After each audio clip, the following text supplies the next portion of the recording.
En dessous, pas d'oxygène, pas de vie. Et là-dessous, nous avons trouvé des conques, des coquilles de conques et des bernards de l'ermite qui étaient tombés dans le trou et avaient suffoqué. À 60 mètres de profondeur dans le grand trou bleu de Biza, les lampes de l'équipe de plongée percent l'eau noire presque solide. Ce qui aurait dû être une descente paisible devient plus éprouvant à mesure qu'ils approchent du fond marin, là où l'oxygène disparaît et où le silence règne. Et lorsqu'ils atteignent enfin le fond, ce n'est pas seulement du sable qui les attend, mais un témoignage des tempêtes, de la décomposition et du temps figé depuis des millénaires. Et ce n'est pas tout. Le lieu, déjà légendaire avant même la plongée à 96 km au large de Blaise, change soudainement de couleur comme si de l'encre avait été versée dans du verre transparent. Ce cercle parfait d'un bleu profond que l'on aperçoit du ciel, c'est le grand trou bleu. Et avant même d'envisager d'y plonger, l'endroit semble déjà irréel. Les bateaux dérivent au-dessus, comme s'ils avaient atteint le bord d'une chose inachevée. Quelque chose que l'océan n'a jamais pris la peine de refermer.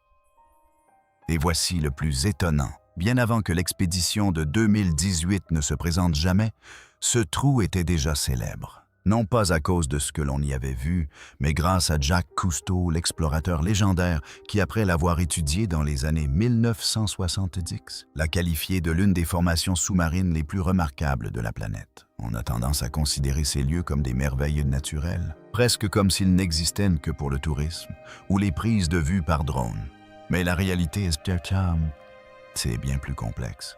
Selon un communiqué d'Aquatica Submarines, publié en 2018 par PR Newswire, l'expédition au Grand Trou Bleu n'était pas une simple plongée. Il s'agissait d'une mission scientifique minutieusement planifiée, conçue pour cartographier la profondeur des gouffres, prélever des échantillons de sédiments et comprendre le comportement de l'environnement au fond dans des conditions extrêmes. Et tenez-vous bien, ils n'y sont pas allés à l'aveuglette. Des relevés sonores antérieurs avaient déjà laissé entrevoir une situation inhabituelle à la base. Une couche plate presque étanche qui laissait présager des niveaux d'oxygène extrêmement bas, de quoi rendre la survie de la plupart des espèces marines quasi impossible. Curieusement, cette rigueur scientifique côtoie une certaine notoriété populaire. Le Grand Trou Bleu est l'un de ces rares endroits que vous avez probablement déjà vu, même sans jamais avoir mis les pieds à Blaise. Figurant dans les magazines de voyage, les vidéos aériennes par drone et les documentaires océaniques, depuis des décennies, il doit sa notoriété aux premières explorations de Jacques Cousteau dans les années 1970. Mais ce qui l'a véritablement propulsé sur la scène internationale, c'est la perfection des photographies aériennes qui le montrent. Un cercle quasi parfait dans la mer des Caraïbes, d'une pureté presque irréelle. D'après un article de Live Science, c'est précisément cette symétrie visuelle qui a motivé les explorations plus approfondies. Car les scientifiques ne s'intéressaient pas seulement à la beauté. Ils voulaient motiver et comprendre comment une telle perfection géométrique avait pu se former. Mais c'est là que l'image satellite, loin d'être anodine, devient une véritable question révélatrice de la curiosité humaine. Pourquoi un tel endroit attire-t-il autant d'expéditions, autant de milliardaires? Autant de scientifiques prêts à consacrer des années à la préparation d'une seule descente. D'après un article de Priya Shukla, paru dans Forbes en 2019, l'expédition de 2018 a réuni des personnalités comme Richard Branson et Fabien Cousteau, ainsi que les sous-marins d'Aquatica, tous concentrés sur un seul objectif, obtenir une image complète des profondeurs abyssales. Non seulement la profondeur, mais aussi la chimie, les couches sédimentaires et les archives environnementales à long terme enfouies sous le plancher océanique. Imaginez un instant, si la plupart des gens perçoivent une telle plongée comme une aventure pour eux, il s'agissait d'une collecte de données dans l'un des environnements les plus pauvres en oxygène de la planète. Fin 2018, lorsque les submersibles ont atteint le gouffre bleu, comme le Relate/Gear, la mission était passée de la simple curiosité à un travail de précision. Cartographier chaque contour du fond du gouffre grâce à un sonar prélevé des carottes de sédiments susceptibles de révéler des siècles d'histoire climatique et mesurer les niveaux d'oxygène, qui chutent presque à zéro près du fond. Il ne s'agissait plus seulement d'observer le fond, mais de le déchiffrer, comme une archive géologique prête à parler. Une fois l'expédition entrée dans les profondeurs du grand trou bleu, l'océan cessa de ressembler à une étendue d'eau libre. La lumière s'estompa d'une manière inattendue et l'eau commença à paraître stratifiée et structurée. D'après les notes d'expédition citées dans les reportages de Live Science, ce moment a marqué le passage de l'exploration à l'incertitude. Tout ce qu'ils pensaient savoir sur l'environnement des fonds marins a commencé à s'effondrer et la confiance de la mission a disparu sous la pression. Quel était donc ce monde? Le scientifique avait découvert par hasard la limite toxique où l'océan cesse de se comporter comme tel. À environ 90 mètres de profondeur, tout change si brutalement qu'on a presque l'impression que l'eau se heurte à un mur. Un instant, on est encore dans les eaux bleues familières des Caraïbes. L'instant d'après, on plonge dans quelque chose de plus dense, de plus sombre et d'étrangement immobile, comme si l'océan avait oublié comment se mouvoir.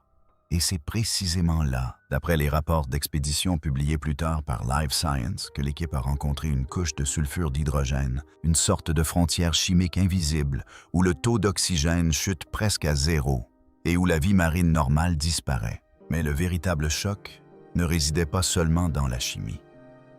C'était ce qui se trouvait en dessous. Et c'est là que ça devient troublant. Cette couche n'est pas qu'un repère, c'est une limite. Au-dessus, on trouve encore des poissons qui dérivent de la lumière et du mouvement. En dessous, rien ne survit au sens propre du terme.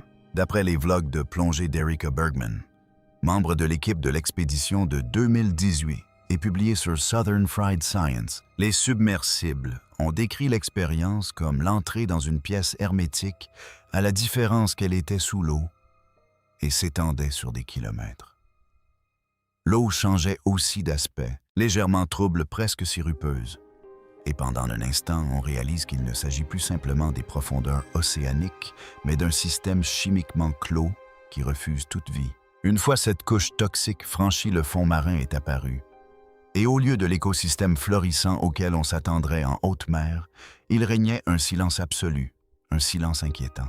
L'article de Live Science sur les découvertes de 2018 décrivait des restes épars d'organismes marins, principalement des mollusques morts conservés dans les sédiments, leurs coquilles intactes comme si le temps s'était arrêté pour eux. Aucun charognard, aucun mouvement, juste des objets préservés sur place, car rien là-dessous ne peut les consommer ni les perturber. Et tenez-vous bien, cette limite de sulfure d'hydrogène n'est pas le fruit du hasard. Ce phénomène se produit lorsque des matières organiques, en s'enfonçant depuis la surface, se retrouvent piégées dans une zone de faible circulation, se décomposent et libèrent des gaz toxiques qui s'accumulent en couches. Sans oxygène ni courant de renouvellement, la stagnation s'installe pendant des siècles. Le compte-rendu de l'expédition par SlashGear l'a décrit comme l'un des exemples les plus flagrants d'environnement anoxique dans les Caraïbes. En gros, une zone morte restée stable suffisamment longtemps pour que sa chimie se soit entièrement façonnée d'elle-même. Et puis, il y avait ces formations, des croûtes minérales qui se développaient en motifs étranges. Sur le sol, presque comme des rides figées. D'après un article du New York Post paru en 2019 et relatant les observations de l'expédition, le fond marin présentait également de longues traces linéaires gravées dans les sédiments.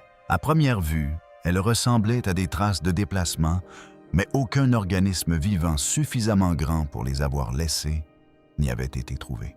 C'est ce qui interpelle, car on s'arrête un instant devant ces images. Preuve de mouvement dans un endroit où aucun mouvement ne devrait être autorisé. Dans cette même zone, les comptes rendus d'expédition ont également fait état de débris et d'objets irréguliers reposant au fond des fragments qui ne résultaient pas uniquement de processus naturels. SlashGear a mentionné que l'équipe avait recensé des vestiges d'origine humaine parmi les couches sédimentaires probablement charriées pendant des décennies par les courants ou les tempêtes.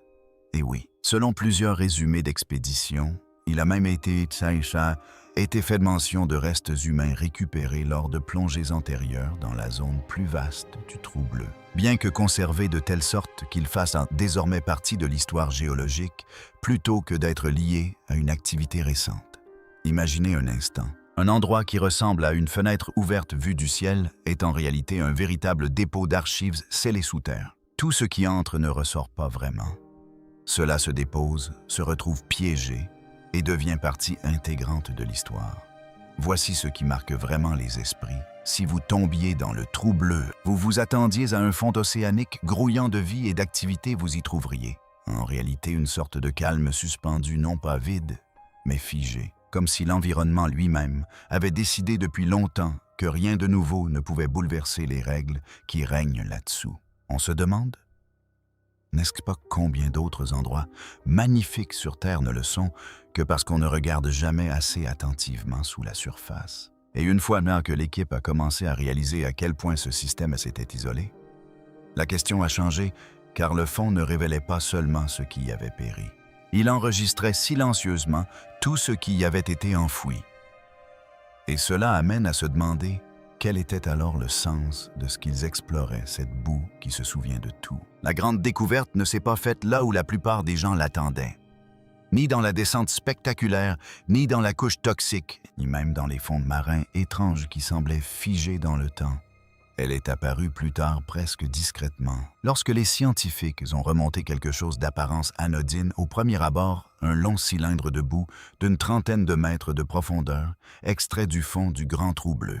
Et pourtant, d'après l'analyse des sédiments publiée par Physicist.org en 2025, cette carotte s'est révélée être l'un des enregistrements de tempêtes les plus détaillés jamais obtenus dans les Caraïbes. Couche après couche, elle remonte à environ 500-700 ans. Chaque bande de sédiments agit comme un horodatage, préservant les moments où les ouragans ont traversé la région et remodelé les sédiments qui s'enfonçaient dans le gouffre. Cela paraît presque trop simple, mais voilà, la nature n'a pas besoin de complexité pour conserver sa mémoire. Il faut juste du temps. Et c'est là que ça devient intéressant. Chaque grande tempête laisse des traces. Les vents violents remuent les sédiments du fond marin. Les eaux de ruissellement charrient des débris dans le gouffre. Et ces événements se déposent en couches distinctes, un peu comme les pages d'un livre jamais ouvert. D'après un article de Live Science sur l'étude de 2025, les chercheurs ont identifié des centaines de ces couches orageuses superposées. Certaines fines et peu visibles, d'autres épaisses et chaotiques, elles marquent des périodes où le climat caribéen est devenu violent à plusieurs reprises. Réfléchissez-y un instant. Il ne s'agit pas de bulletins météorologiques ni de données satellitaires. Il s'agit d'ouragans anciens, préservés dans le silence bien après la disparition de toute trace à la surface. Et tenez-vous bien, lorsque les scientifiques ont comparé les couches sodium profondes aux couches plus récentes, une tendance s'est dessinée impossible à ignorer. La fréquence des dépôts de tempêtes dans les couches supérieures, représentant les siècles les plus récents, connaît une forte augmentation par rapport aux périodes antérieures. Selon une analyse mise en lumière par Science Alert, cela suggère que l'activité cyclonique tropicale dans le sud-ouest des Caraïbes a considérablement augmenté à l'époque moderne, et plus particulièrement au cours des derniers siècles. C'est là que la portée de la découverte change radicalement. Ce qui n'était au départ qu'une curiosité géologique se transforme en quelque chose de bien plus grave, car soudain, le Trou Bleu ne se contente plus d'enregistrer l'histoire. Il témoigne d'une accélération. Voici l'aspect troublant que personne ne peut ignorer. Les sédiments ne discutent pas. Ils ne spéculent pas. Ils enregistrent tout simplement. Et lorsqu'on rassemble des milliers d'années de données sur les tempêtes dans une seule colonne verticale, on est forcé d'envisager la possibilité que le système climatique que nous considérons comme stable ne le soit peut-être pas du tout. Selon une interprétation plus large, présentée dans le reportage de Love FM sur l'étude de Blaise, la valeur de cette carotte sédimentaire n'est pas seulement théorique. Elle offre aux scientifiques un point de référence, un moyen de comparer l'activité cyclonique actuelle à des milliers d'années de variations naturelles. Et lorsque cette comparaison est effectuée, le pic récent apparaît comme une rupture brutale du rythme.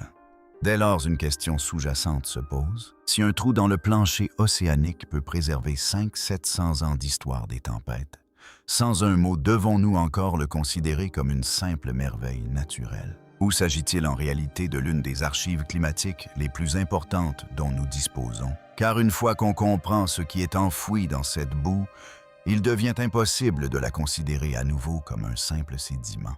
Et c'est là que réside la véritable tension. L'expédition n'a jamais vraiment échappé à cette réalité.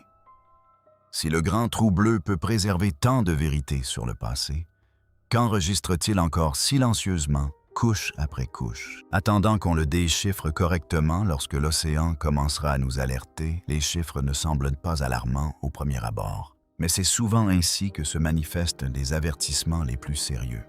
Quelque part dans les archives sédimentaires extraites du Grand Trou Bleu, le schéma ne se limite plus aux tempêtes.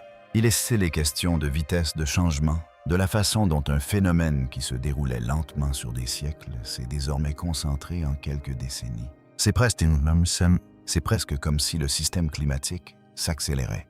D'après une analyse synthétisée par Earth.com et F.org en 2025. Cette carotte de sédiments de 30 mètres ne révèle pas seulement l'histoire des ouragans, mais aussi un changement de rythme. Pendant des milliers d'années, les couches de tempêtes apparaissent espacées presque régulières, avec en moyenne seulement quelques tempêtes majeures par siècle dans les premières sections de la carotte. Puis, en remontant le temps en se rapprochant de l'époque actuelle, cet espacement se réduit considérablement. Les couches s'accumulent plus vite, plus serrées, plus fréquemment, comme si le tempo d'un morceau s'était accéléré. Et c'est là que ça devient intéressant. Les scientifiques qui ont examiné les sections supérieures de la carotte ont constaté que les siècles récents présentent déjà davantage de dépôts de tempêtes que les périodes de référence antérieures. Mais ce qui frappe surtout, c'est le pic récent. D'après l'article de Science Alerts sur les conclusions du BIS, les données les plus récentes indiquent une augmentation notable de la fréquence des tempêtes par rapport à la moyenne à long terme. Un phénomène qui détonne avec le rythme historique que suivaient les Caraïbes. Réfléchissez à ce que cela signifie concrètement.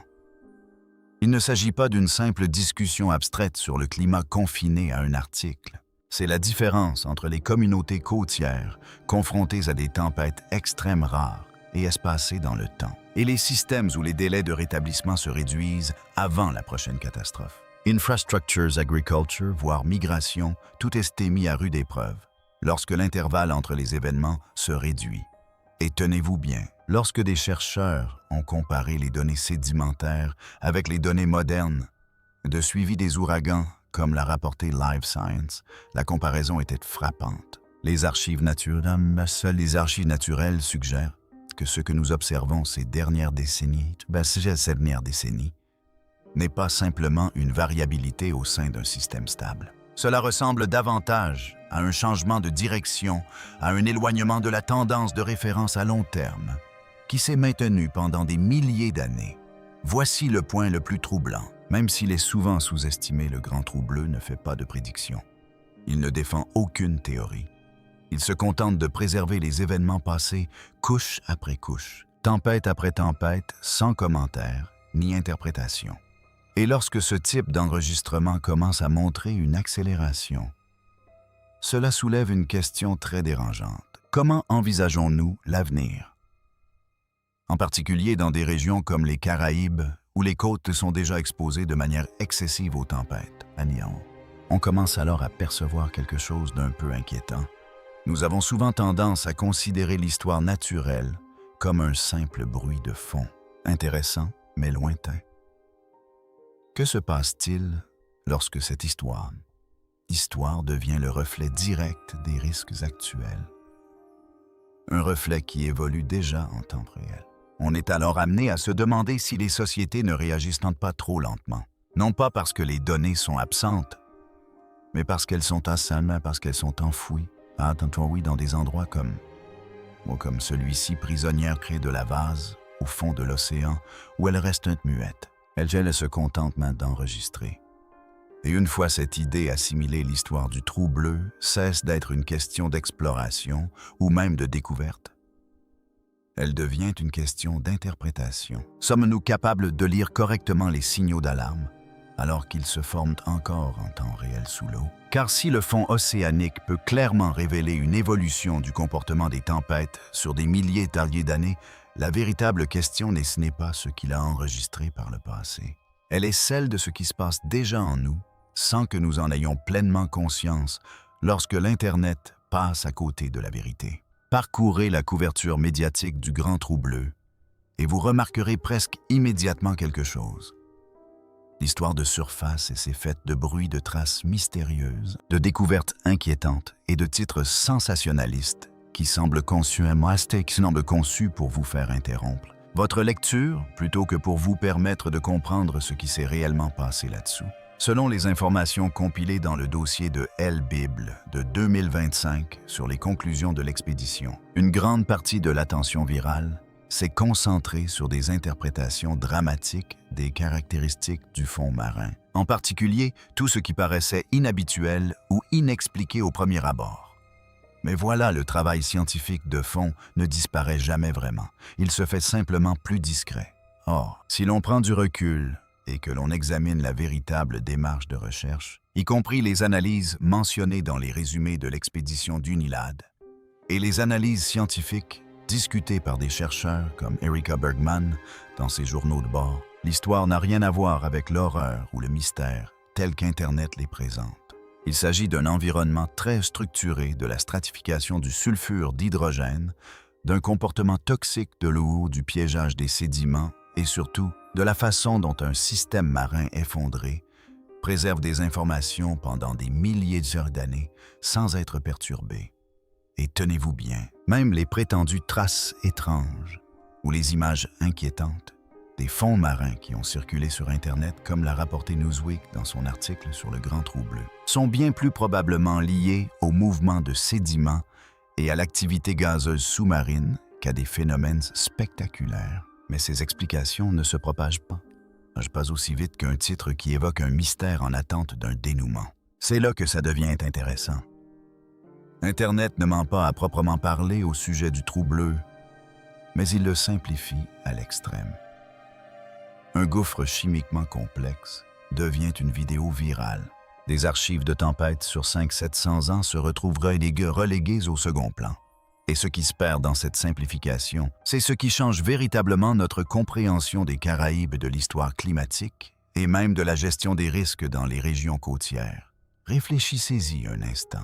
Si votre seule interaction avec ce site se limite à un contenu superficiel ou à des résumés sensationnalistes, vous ne retiendrez que l'aspect inquiétant du fond ou la découverte de la zone morte. Mais si l'on suit la voie de la recherche, notamment les études sédimentaires et les interprétations validées par les pairs présentées dans le rapport 2025 de FIS.org, on découvre en réalité des archives climatiques naturelles qui retracent le comportement des ouragans sur des millénaires avec une clarté troublante.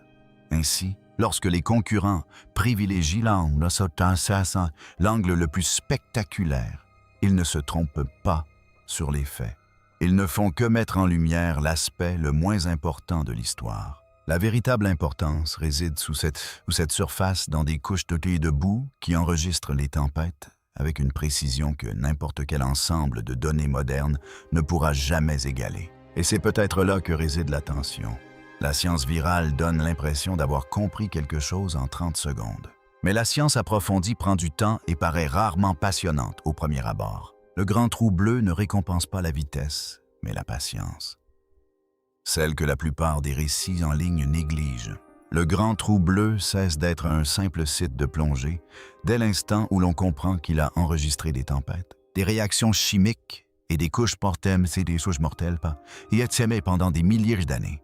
Le fond marin révélait un monde hostile, mais les sédiments racontaient la véritable histoire, un climat changeant. Inscrit dans le silence, ces lieux magnifiques ne sont pas de simples paysages, ce sont des archives.